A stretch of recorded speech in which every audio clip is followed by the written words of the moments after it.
So you want to know how I ended up broke and living with my mom at 29? Fine. I'm Casey, and honestly, this whole mess started because I was trying to save my marriage. Yeah, you heard that right. While everyone's acting like I'm some monster, I was actually trying to fix things with Kieran. Look, we'd been together for 7 years, married for 4, and things were getting stale, like really stale. We have twin boys who are 6 now, and between work and kids and just life, we were basically roommates who happened to share a bed. Kieran works in logistics or supply chain something. I handle financial stuff for a company downtown.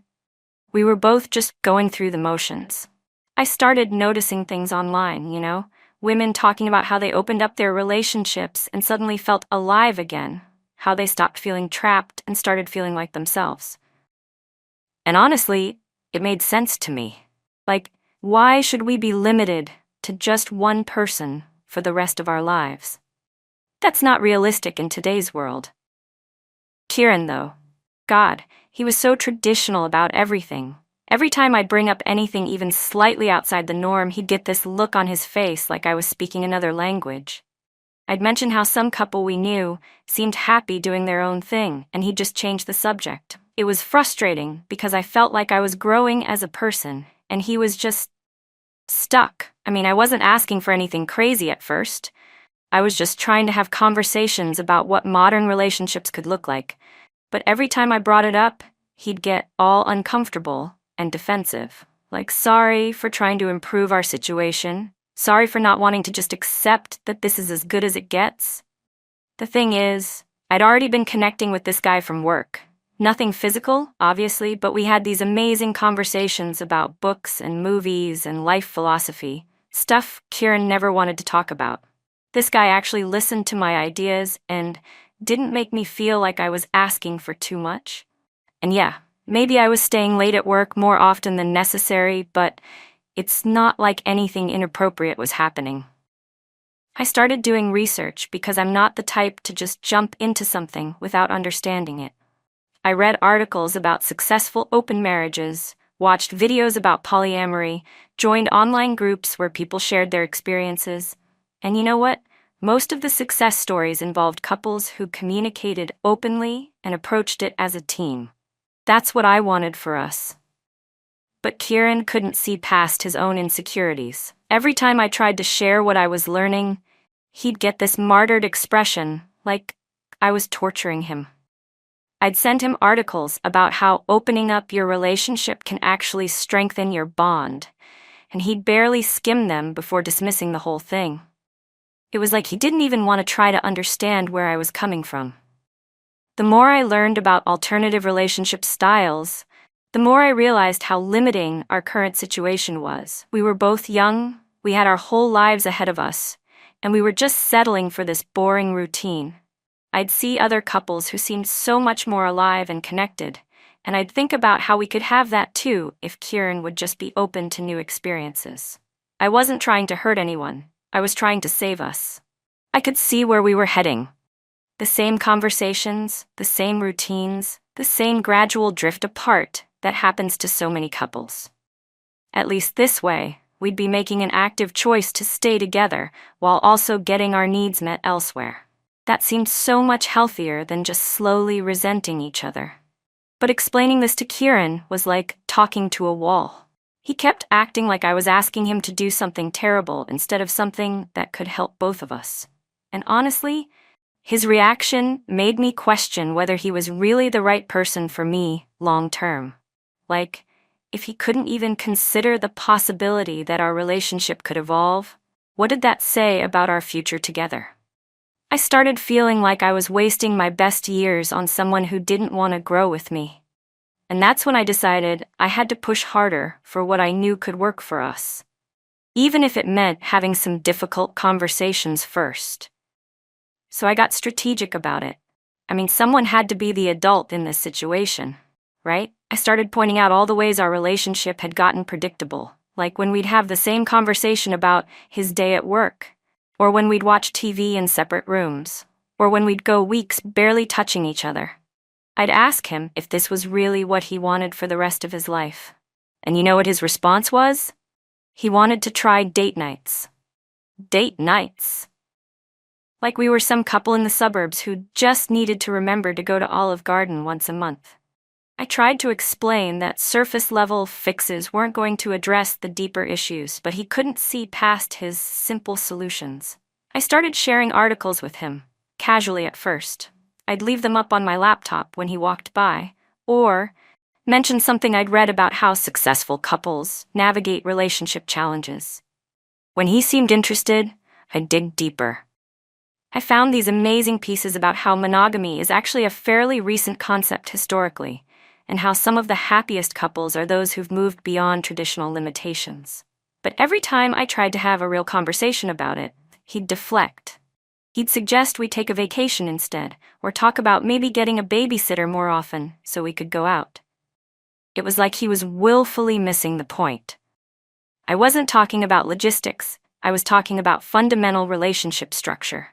I started bringing up examples from our friends, like how Sarah seemed so much happier after she and her husband started exploring outside connections, or how Mark was always talking about how fulfilled he felt since he and his partner opened things up. But Kieran would just make these uncomfortable faces and change the subject. The more resistance I got from him, the more I realized this was about his own insecurities. He was threatened by the idea that I might connect with someone else because he didn't have confidence in what we had together. A secure person would be able to handle their partner having other experiences. A strong relationship would survive and even benefit from outside connections.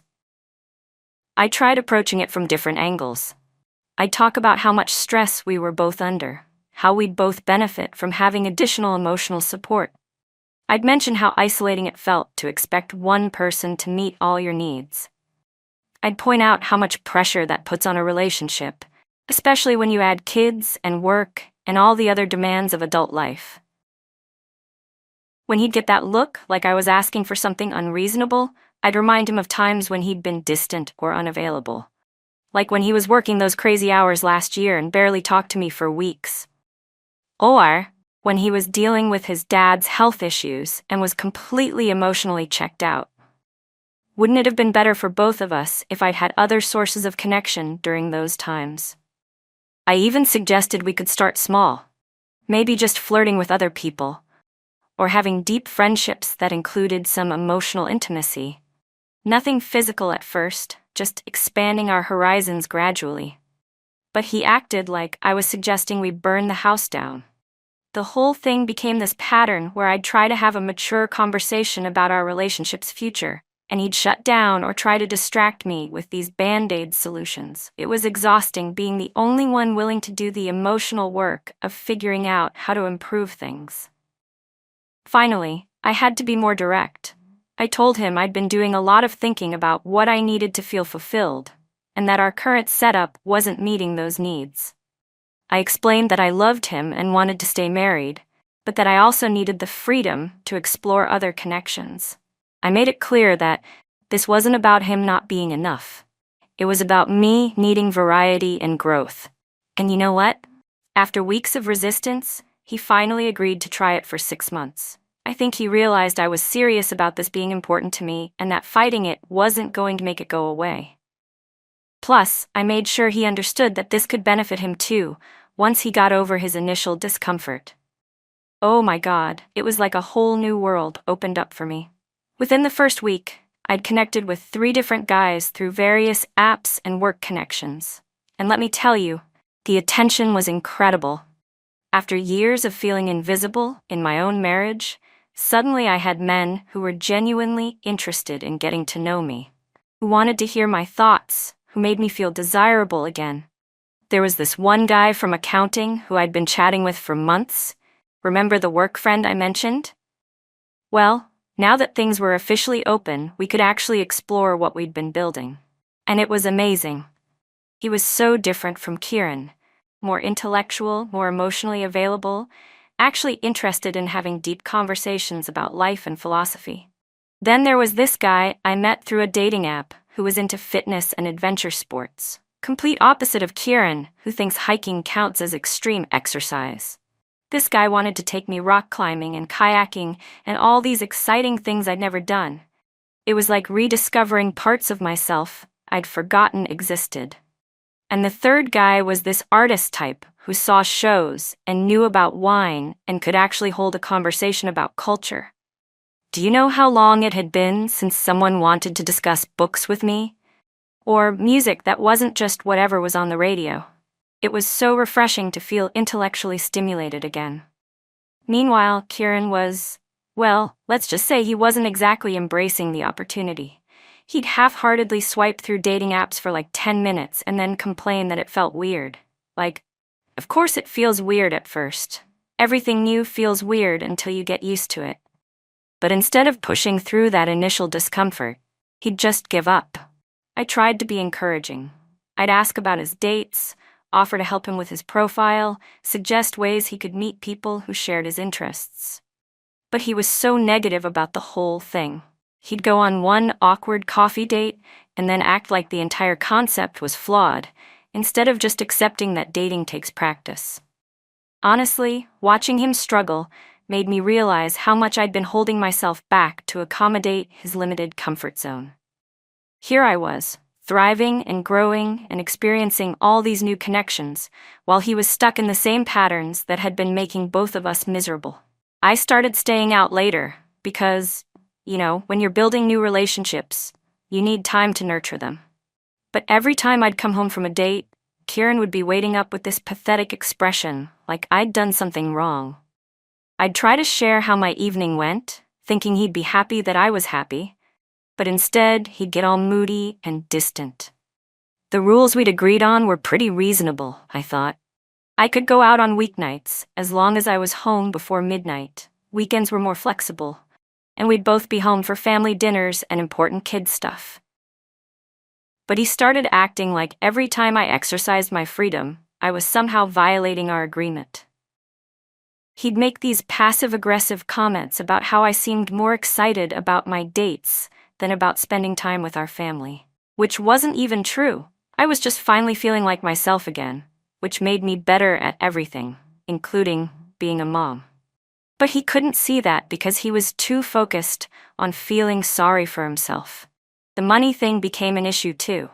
Like, obviously, when you're dating multiple people, there are expenses involved. New clothes, dinners out, entertainment, gas money for driving to different places. I wasn't being irresponsible about it, but he started questioning every purchase like I was some teenager asking for allowance money. I reminded him that he was welcome to spend money on his own dating experiences, but since he barely went on any dates, that argument didn't get much traction. It felt unfair that I should have to limit my experiences just because he wasn't taking advantage of his own opportunities.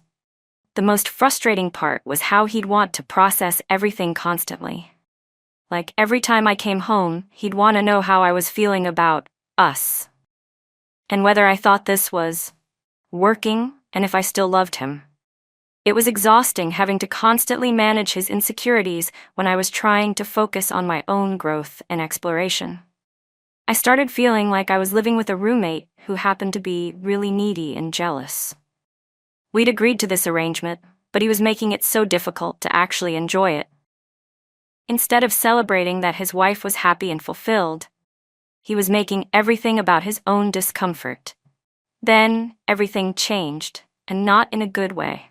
Kieran met someone at some work conference thing, and suddenly he was acting completely different. At first, I was actually relieved. Finally, he was going to experience what I'd been talking about all along. Maybe once he had his own connection, he'd understand why this was so important to me.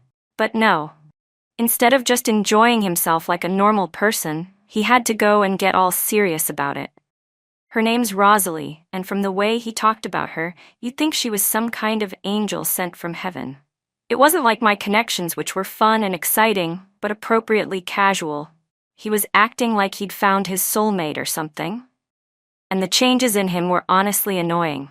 Suddenly he was more confident, less clingy, less interested in my day-to-day activities. Which should have been good, right? But instead of appreciating the space I'd been asking for, I found myself missing the attention he used to give me. It's like he'd flipped some switch and decided he didn't need my approval anymore. He started talking about Rosalie constantly, how smart she was, how funny, how easy she was to talk to. Meanwhile, I'm juggling 3 different relationships and somehow managing to keep our household running, and he's obsessing over one person like some lovesick teenager. It was honestly embarrassing. The worst part was how he started comparing everything to her. Like, I'd mention wanting to try a new restaurant, and he'd say, "Oh, Rosalie took me to this amazing place last week." Or I'd talk about a movie I wanted to see, and he'd go, "Rosalie has such interesting perspectives on film." It was like he couldn't have a conversation without bringing her up. And then he started pushing boundaries that we'd clearly established. He wanted to bring her to family events, introduce her to the kids, take weekend trips together. I had to remind him that our agreement was about exploration and personal growth, not about building serious outside relationships that could threaten our family stability. When I tried to explain why some of his requests weren't appropriate, he got defensive and accused me of changing the rules. But that's not what was happening. I was just trying to protect what we'd built together. My connections were fun additions to my life, but they weren't replacing him as my primary partner. His thing with Rosalie felt different, and not in a good way. I started suggesting that maybe he was getting too emotionally involved too quickly. Like, it's one thing to enjoy someone's company, but it's another thing to start planning your life around them. I tried to point out that this was supposed to be about enhancing our marriage, not creating competition for it. But he couldn't see how his obsession with her was affecting our family dynamic.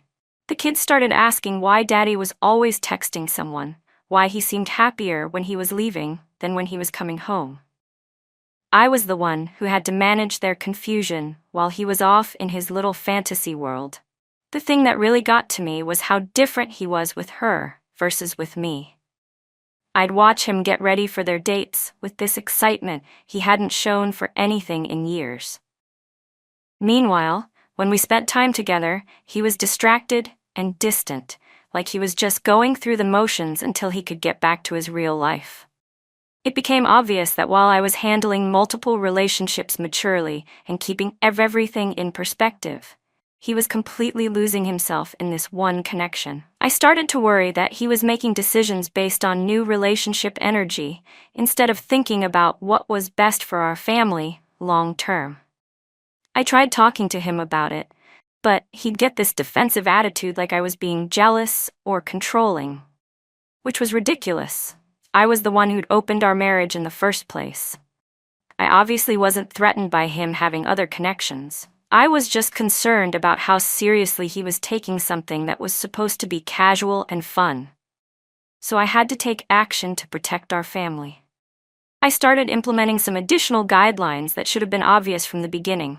No overnight stays, no meeting our children, no vacation trips together. Basic boundaries that any responsible parent would insist on when there are kids involved. But Kieran lost his mind over these completely reasonable requests.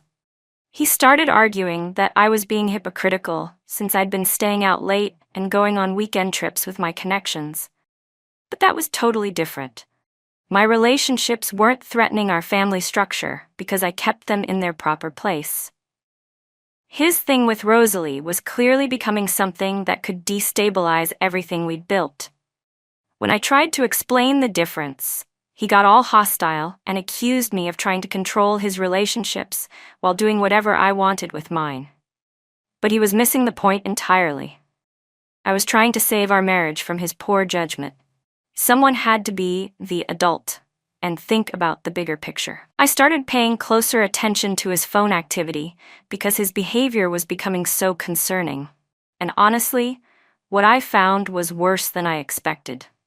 They were texting constantly throughout the day, sharing these inside jokes and intimate conversations that should have been happening between us. He was basically having an emotional affair disguised as an open relationship. When I confronted him about the inappropriate level of contact, he had the nerve to question my own phone habits, which was completely different. Yes, I communicated with my connections, but I wasn't replacing him as my primary emotional support system. I knew how to maintain appropriate boundaries.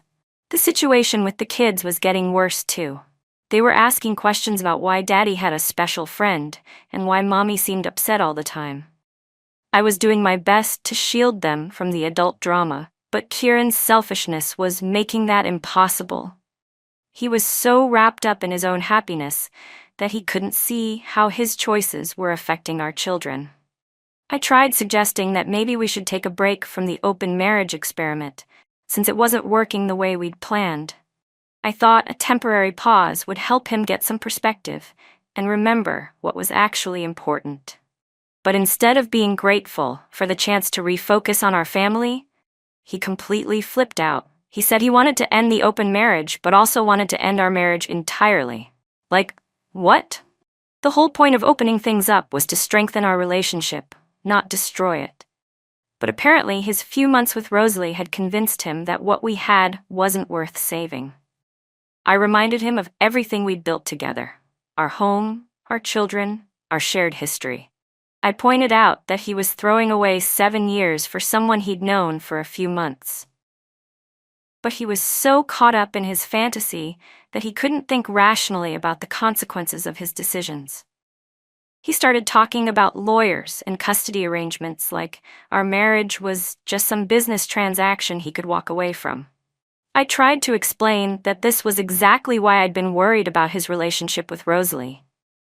He was letting her influence him to make decisions that would hurt our entire family.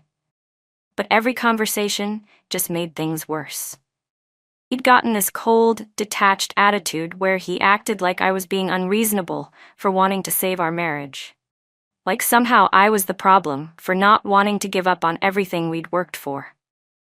The most infuriating part was how he kept acting like this was all my fault because I'd suggested the open marriage in the first place. But that completely ignored the fact that he was the one who'd violated the spirit of our agreement by getting emotionally involved with someone else. I'd never signed up for him to replace me as his primary partner. So here's where I am now, 2 years later, and honestly, everyone can go to hell. I'm living with my mom because the divorce settlement was complete garbage. Kieran's lawyer somehow convinced the judge that my affair partners, which is ridiculous because we had an open marriage, proved I wasn't committed to our relationship. And apparently, all the money I spent on my personal growth during that time counted against me too. The alimony is barely enough to cover basic expenses, and I lost the house we bought together.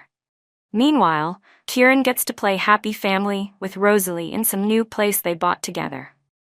She probably thinks she won some prize, but honestly, she has no idea what she's gotten herself into.